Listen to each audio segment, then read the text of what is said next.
भुवनेश्वर खंडगिरी थाना एसआई सुशांत साई गिरफ होती। लांच नेउथिबा बेले विजिलेंस अधिकारी माने तांकु गिरफ करछंती। सूचना अनुसार एक मामलार फाइनल रिपोर्ट पाई एसआई सुशांत साई लांच मागिथिले। आज नाका गेट पाखरे से 50,000 टंका लांच नेउथिबा बेले विजिलेंस अधिकारी माने तांकु धरिथिले। तांको ठारू लांच टंका जबत करा जायछि।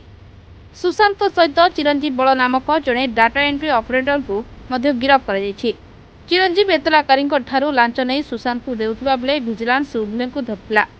विजिलेंस पक्षर एसआई सुशांत स्वाई को पचराउचरा कर परवर्ती समय घर और अन्य ठिकाण चढ़ाऊ कर चाय बहिर्भूत संपत्ति ठूल कर जानापी विजिलेंस पक्षर चढ़ाऊ कर भुवनेश्वर सरोज राउत का रिपोर्ट रिपोर्टर्स टुडे।